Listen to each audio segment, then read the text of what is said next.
Ma prochaine invitée, c'est Carole Muller. Elle vient de fonder sa plateforme Les Bourgeons, qui a pour but de rendre visibles et accessibles différents événements ou ateliers éco-responsables dans notre territoire. On va voir avec elle différentes petites astuces du quotidien pour devenir éco-responsable. Donc n'oubliez pas, prenez des notes. Bonjour Carole. Bonjour. Merci d'avoir répondu à l'invitation du Haut Studio. Alors vous Carole, vous êtes éditrice, rédactrice depuis plus de 7 ans et vous avez fondé Les Bourgeons cette année, en 2020, pour rendre visibles et accessibles tous les ateliers et événements durables et éco-responsables et aussi valoriser les actrices et acteurs engagés qui font bouger les lignes à leur échelle. C'est exactement ça. Vaste programme. Oui. Avec un souhait, c'est d'encourager de manière positive chacune et chacun à transformer son quotidien, quel que soit son budget, sa situation géographique ou son âge. Avant de revenir sur Les Bourgeons, on va revenir plutôt sur déjà sur vous, sur cette année 2020 qui a été riche en événements, parce que vous avez participé à différents programmes de partenaires qu'on connaît bien ici au 79. Le programme Prépa French Tech Tremplin, le programme Femmes Entrepreneuses, IDCube en Savoie. Bref, vous avez coché toutes les cases en 2020. J'ai essayé de remplir mon agenda. Donc. Qu'est-ce que vous retenez de ces différents accompagnements durant cette année ?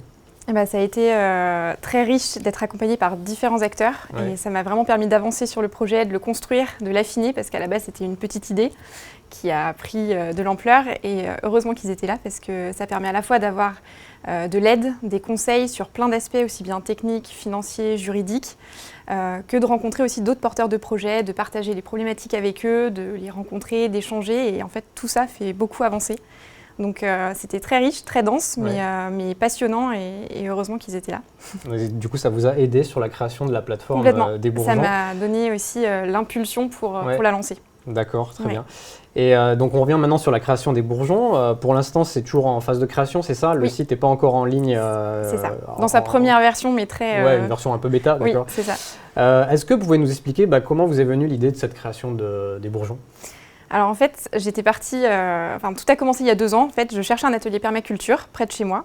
Et j'étais en région parisienne à l'époque et j'ai cherché très longtemps avant de le trouver.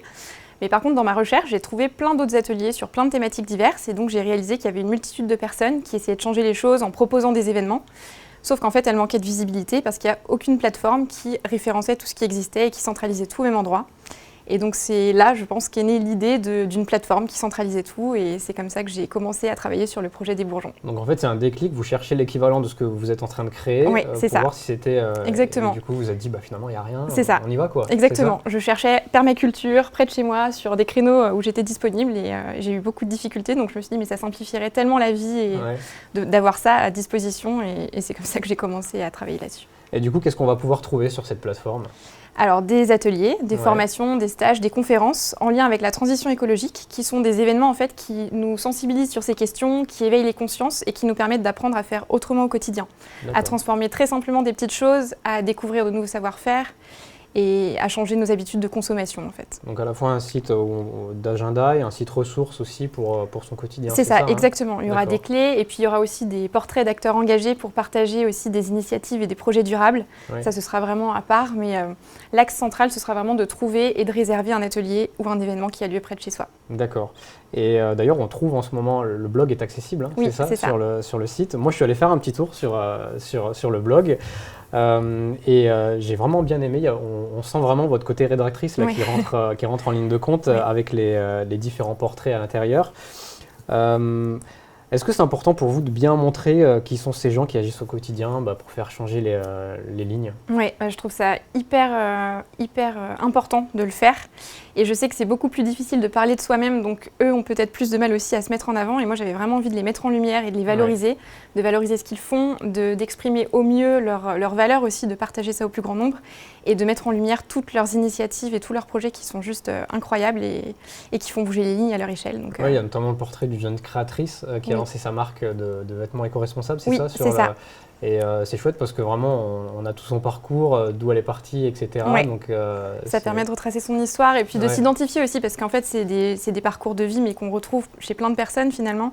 Et souvent, on se rend compte qu'il y a juste eu un petit déclic qui nous a donné envie de passer à l'action. Et l'idée, c'est de donner aussi envie à d'autres personnes de passer à l'action parce que je pense qu'on est plein à avoir plein de petites idées et pour changer les choses. Donc, Et puis, il y a des actions sur le terrain aussi. J'ai lu aussi les coulisses de l'atelier couture animé dans un EHPAD. Oui. Ça aussi, c'est encore l'humain qui est mis en avant. J'ai bien aimé parce qu'au début de l'article, il y a ce côté un peu où donc les résidantes et résidents de l'EHPAD sont un peu réfractaires, un peu timides d'aller vers les machines à coudre. Et puis petit à petit, ce que vous détaillez dans l'article, c'est que ça revient naturellement et tout, que ça échange. Ils retrouvent des sensations et c'est à la fois l'humain et les liens transgénérationnels, en fait, intergénérationnels, que j'ai vraiment envie de valoriser aussi.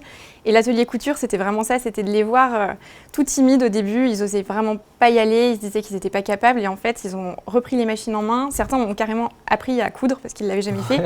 Et c'était aussi de se rendre compte que c'était toujours possible à 86 ans d'apprendre d'autres manières de faire et d'y prendre du plaisir, en fait. C'était hyper joyeux. Et très heureux comme moment. Et ça, les portraits, les reportages vont continuer une fois que la plateforme... il y aura, ça avancera en parallèle avec le blog. C'est quelque chose qui me tient vraiment à cœur et effectivement, je pense que c'est mon côté rédactrice qui fait que... Oui, tout à fait. Oui, donc j'ai pas envie de le lâcher. Et du coup, quels sont pour vous, là, si on a envie d'agir, qu'on a envie de commencer d'agir dans son quotidien, on commence par quoi? Est-ce qu'il faut que je commence à apprendre à la machine à coudre moi aussi pour... apporter ma pierre à l'édifice. Alors pas forcément la machine à coudre, mais un petit truc qui te fait plaisir particulièrement, et c'est plus généralement c'est de se faire plaisir et d'apprendre des choses qui nous tentent, d'y aller vraiment pas à pas, de commencer avec un atelier couture, mais ça pourrait être un atelier de réparation, ça pourrait être juste aussi de se poser la question au moment d'un achat, est-ce qu'on a vraiment besoin de faire cet achat? C'est juste se reposer la question de nos modes de consommation, de notre tendance à beaucoup consommer parce qu'on y est incité aussi, et de se poser les bonnes questions pour revenir à quelque chose d'un peu plus simple peut-être. Et pourtant, cette prise de conscience existe quand même de plus en plus. Maintenant, dans les communications des collectivités, etc., on incite beaucoup plus au recyclage et tout. Complètement. Mais il faut quand même continuer avec d'autres gestes, faire sa lessive, fabriquer soi-même sa lessive. Ce genre de... c'est des petits gestes et en fait, on se rend compte aussi En fait, je pense que le plus dur, c'est de se lancer. Une fois qu'on a commencé un petit pas et qu'on est dedans, on ne s'arrête plus. C'est un peu comme faire du vélo. Je pense que quand on apprend à faire du vélo, le plus dur, c'est de se lancer et en fait, après, ça roule. C'est une routine à avoir. Exactement, c'est une routine. C'est ça. Et l'intégrer dans sa propre routine et faire sa lessive, faire son déodorant. Et ça aussi, on le trouvera sur les bourgeons, par exemple, des tutos. Exactement, des tutos, des petites astuces, des conseils pour certaines occasions aussi. Par exemple, quand on s'approche des fêtes de fin d'année, on est de plus en plus aussi à chercher des manières de faire des cadeaux, mais qui ne génèrent pas de déchets. Donc des alternatives, des expériences, et c'est aussi de proposer des solutions très simples à mettre en place, y compris quand on ne sait pas coudre, parce que du coup, moi, au début, je ne savais pas coudre non plus. Et c'est de transformer des objets très facilement, de bricoler beaucoup finalement, faire des choses par soi-même. Et c'est revenir à des valeurs très simples et le plaisir de faire plaisir aussi. Et en fait, c'est ce qui marche. Et puis fabriquer son tricot pour mamie à Noël, c'est quand même... C'est ça, elle sera très contente. Eh ben, très bien, on sera attentif. Les bourgeons, ça arrive du coup quand? Le site sera mis hors bêta? Fin d'année, a priori. D'ici Noël. Très bien. Une bonne deadline. Et on relaiera le site sur l'eau 79. C'est gentil, évidemment. merci. Ok, merci, super, Carole. Merci beaucoup, merci à toi. Merci, à bientôt. À bientôt.